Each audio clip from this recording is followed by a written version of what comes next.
신학기를 앞두고 있습니다. 새롭게 입학하는 학생들, 그리고 또 새롭게 학기를 시작하는 그런 학생들이 준비를 하고 있습니다. 올해 신학기에 입학하는 학생들은요, 고등학교를 졸업해서 대학에 진학하고자 하는 학생의 인원수와 그 학생을 받아줄 대학의 정원수를 비교해 보면요, 졸업생 수가 훨씬 더 적답니다. 그 말은 원하면 누구든지 다 대학 갈 수 있게 되고, 그것도 대학에서는 학생들을 모집할 수 없는 형편에 이르게 되었습니다. 지방으로 갈수록 그 사태가 더 심각해지고 있습니다. 그래서 이번 방학을 맞아서 지방대학교에 우리 교수님들이 고등학교를 찾아가서 직접 영업 아닌 영업을 하고 다니시더라라는 그런 뉴스를 보게 되었습니다. 이제 점차 학교가 축소될 것이고, 또 혹은 폐교하는 학교들도 생길 것이다 라는 그런 추측이 나옵니다. 그 중에서 가장 위험한 과는 어떤 과일까요? 문사철, 인문학일 겁니다. 문학, 역사학, 또 철학, 이게 제일 이제 먼저 정원이 차지 않을 것이다, 그럴 겁니다. 더 위험한 학과가 하나 있는데요, 그 학과는 신학과입니다. 신학과를 지원하는 학생의 숫자가 점점 줄어들고 있습니다. 신학을 하려는 사람들이 없지요. 저희 아이들에게도 기대를 해보는데 영 반응이 없습니다. 여전히 아내는 기도하고 있지만 아이들이 영 반응을 보이지 않습니다. 그러니 우리 다른 청년들은 또 어떨까요? 우리 교회에 신학하겠다는 청년들이 점차 없어지고 있습니다. 예전에는 신학하려면 부모님들이 말렸죠. 그거 하면 배 고른다. 그러니 신학하지 말아라 라고 하던 때가 있었습니다. 80년대, 90년대에는요, 신학교 가는 사람들은 주로 어떤 사람이 신학교를 갔냐면 1차, 2차 떨어진 사람들이 신학교를 갔습니다. 하나님께서 신학하라고 1차도 떨어뜨리고 2차도 떨어뜨렸으니 이건 하나님의 뜻이다 하고 스스로 위로하며 신학을 가던 때가 있었습니다. 실제로 그렇게 하나님이 역사하실 수도 있지만, 그런데 자기가 공부 안 해놓고 괜히 핑계대는 그런 사람들도 꽤 있었던 것으로 여겨집니다.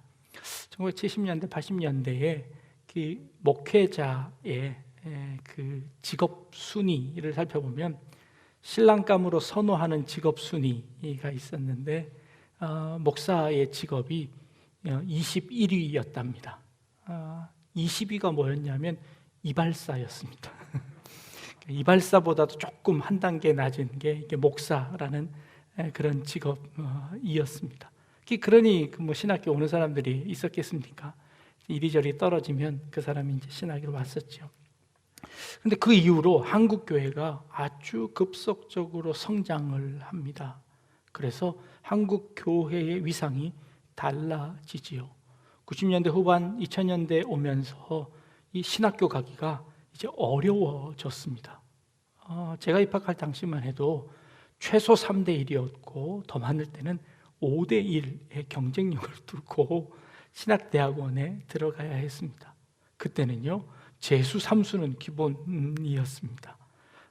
저희 총신대학원에서는요, 이런 규칙이 하나 있었는데 5번 낙방하고 6번째 시험 보시는 분은 무조건 합격시켜준다라는 그런 규정이 있었습니다.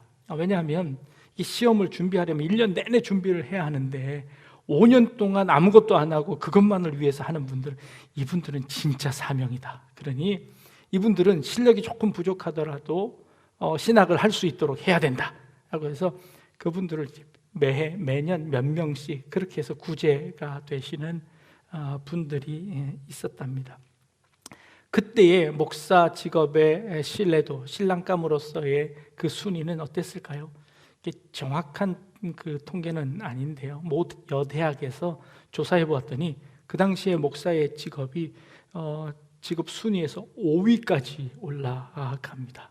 근데 이유를 들어보니, 야, 목사 신랑감은 술도 안 먹지, 담배도 안 피지, 바람도 안 필 거라고 생각을 해서 신뢰도가 5위까지 올라갔더랍니다. 근데 그러던 것이 요즘은 어떨까요? 요즘 2016년 자료인데요. 신랑감 선호도 1위인 직업은요, 단연 남녀 불문하고 공무원입니다.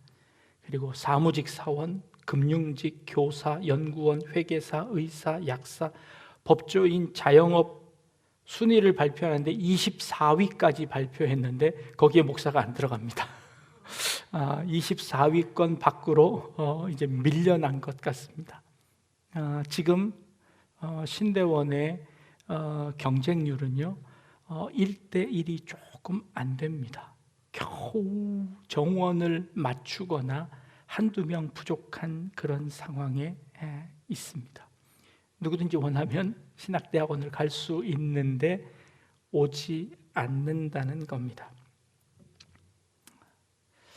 한국교회를 보면요, 통계에 보면 성도의 숫자가 100명 미만인 교회가 70에서 80%까지 되어진다고 합니다. 교단별로 그 수치가 조금 다른데 그 수치를 발표하지 않은 교단까지 전체를 다 합친다면 제 생각으로 80% 이상일 것이라 여겨집니다. 100명 미만인 교회가 그렇습니다. 50명 미만인 교회가 30에서 40% 정도 해당되어집니다. 그러고 보면 이 교회 자체를 운영하는 것조차 이제 쉽지 않은 그런 시대가 되어버렸습니다. 코로나가 지나고 나면 또 다른 결과를 우리가 맞이하게 될 겁니다. 학자들이 추측하기는 최소한 20% 정도의 하락세가 보여질 것이다 점치고 있습니다. 20% 정도 교회가 줄어들 것이다, 성도 숫자가 줄어들 것이다 라고 이렇게 예상을 하는데요, 어쩌면 그것 이상일 수도 있겠다 싶은 생각이 듭니다. 그러니 교회가 점점 더 어려워질 겁니다. 그러면 또 목회자가 되고자 하는 사람의 숫자도 점점 줄 겁니다. 물론 대형 교회에는 뭐 조금 편안한 생활을 하실 수 있을지도 모르겠습니다. 몇 년 전부터 목회자들의 세금에 관한 것이 이슈가 되었습니다. 그래서 이제 법으로 정해져서 종교인세를 모두 다 내게 되었습니다. 한 1년 반쯤 지났습니다. 그 통계를 보니 실제로 세금을 내는 사람은 목회자 중에 약 5%에 불과하답니다. 나머지는 그 낸 세금을 그것보다 더 많이 돌려받거나 혹은 근로장려금 혹은 자녀장학금 등으로 훨씬 낸 세금보다 훨씬 더 많이 돌려받고 있답니다. 그러니 지금 현재 목회자들의 소득 수준이 평균 이하일 것이다 라고 추측을 합니다. 처음 제가 사역을 시작하면서 제 사례비를 결정할 때 제가 장로님들에게 이렇게 드린 말씀이 생각이 납니다. 저는 우리 성도님들이 11조 하시는 그 평균 수준으로 정해주시면 좋겠습니다 라고 말씀드렸던 것이 기억이 납니다. 목회자들이 대부분 그 정도의 수준을 유지하고 있는 것이지요. 그러니 이 목회자가 별로 인기가 없지 않을까 하는 그런 생각을 해보기도 합니다. 오늘 우리가 읽은 본문에 레위인에 관한 처우에 관해서 자세하게 설명하고 있습니다. 레위인들을 너희가 이렇게 대우해라, 너희는 이렇게 레위인이 살아갈 수 있도록 이런 재반 사항들을 제공해라 라고 레위인의 처우에 관해서 오늘 우리에게 설명하고 있습니다. 모세 당시에 레위인은 어느 정도 지위에 있었을까요? 물론 레위인들은 스스로 그 직업을 선택하는 사람이 아니었습니다. 그렇게 타고났고 자신이 레위인이면 그 레위인으로서의 사명을 감당해야 했기에 자기가 선택권이 없었음에도 불구하고 그 레위인들은 어느 정도의 인기가 있었을까요? 성경에 보면 몇 가지 힌트들이 나옵니다. 너희가 가나안 땅에 들어가면 어려운 사람이 있을 것이다. 그러면 그 어려운 사람들을 너희가 무시하지 말고 그들을 꼭 돌봐라 라고 하는 네 부류가 등장을 하는데, 그 첫 번째가 레위인과 고아와 과부와 나그네에 관한 규례들이 여러 차례 등장합니다. 이스라엘의 약자를 의미하는 겁니다. 돌보아줘야 하는 사람들이 어떤 사람이냐면 레위인, 고아, 과부, 나그네입니다.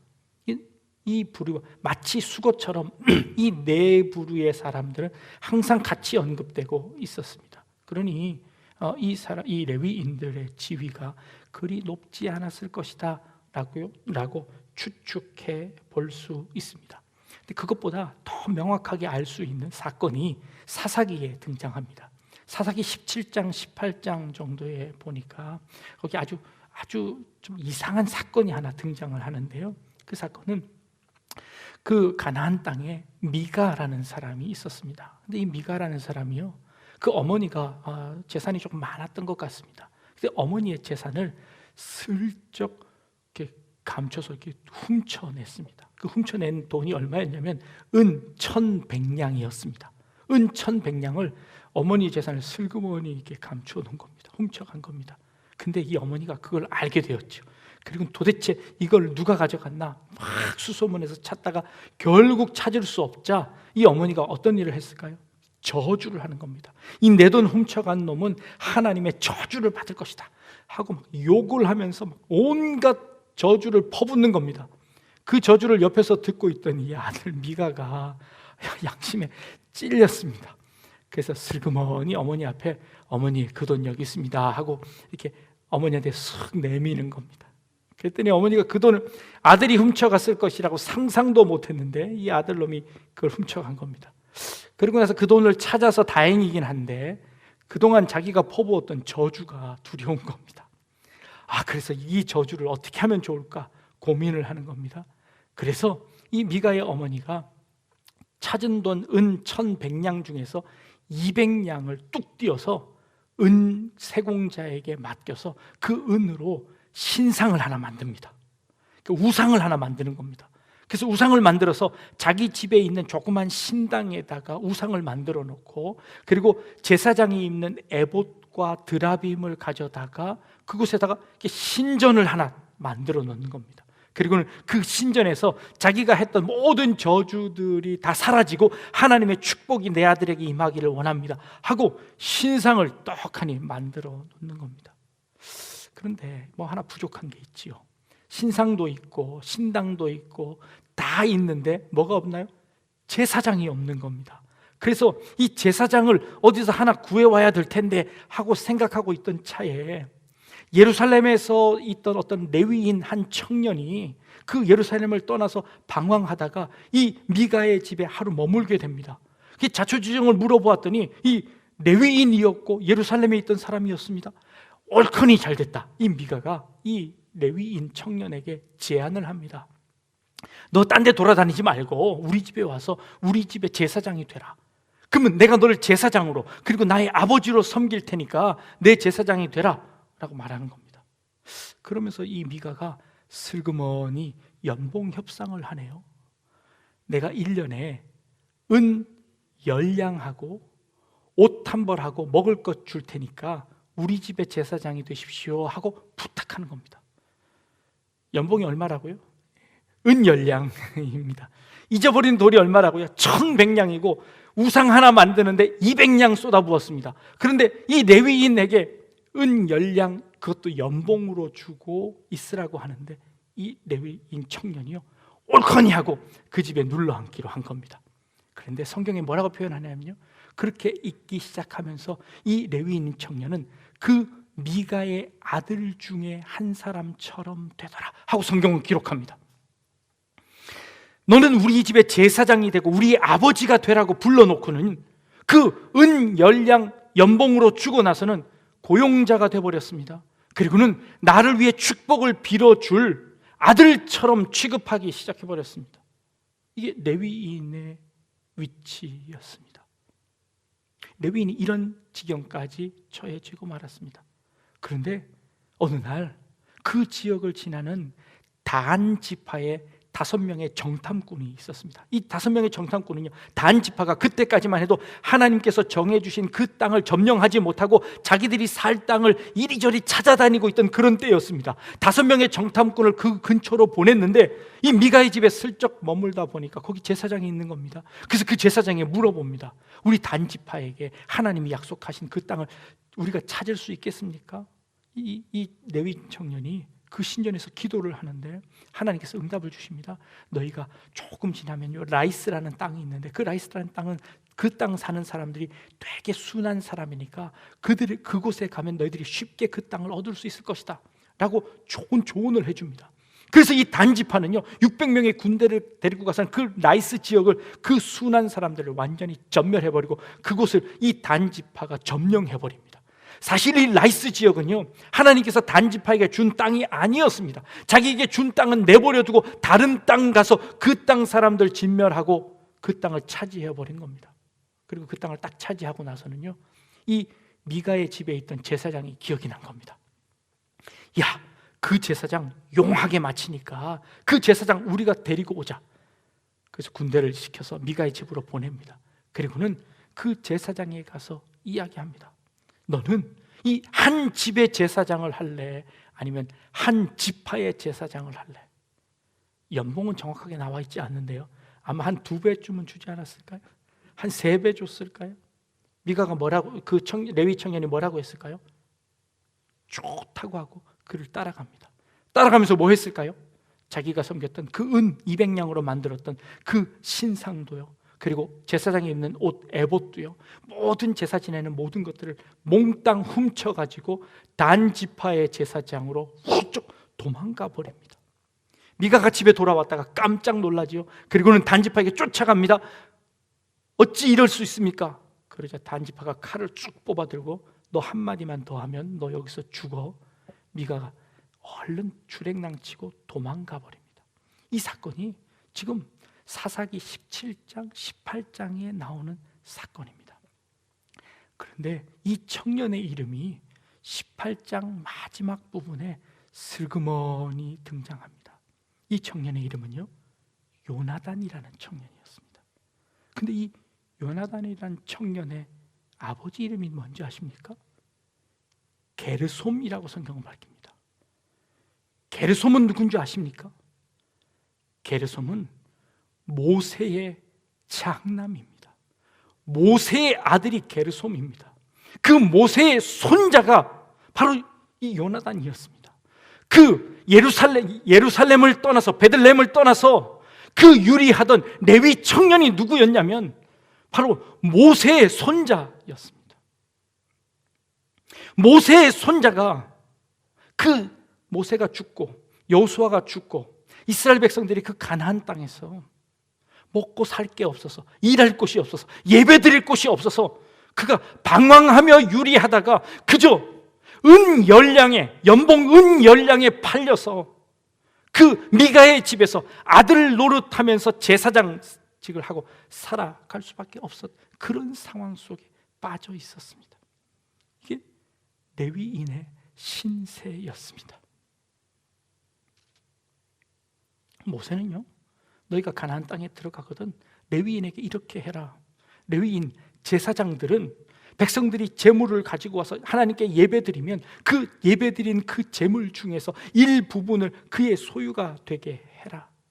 그리고 각 지파가 흩어져 살 때 이 레위인들이 다 그 각 지파 사는 그곳에 도피성을 만들어 그곳에 살면서 그곳에서 그들이 예배할 수 있는 것을 도와주어라. 그러면 그들과 함께 살 것이다. 그리고 그들이 11조를 하면 그 11조를 받아서 살고 그 11조를 또 하나님께 드려라. 이 레위인이 살아가는 방법이었습니다. 여호와가 너희의 기업이 될 것이다 라고 말씀해 주셨습니다. 그런데 모세의 손자 때부터 예배 드리는 사람이 없어졌습니다. 하나님께 제물을 드리는 사람이 없어졌습니다.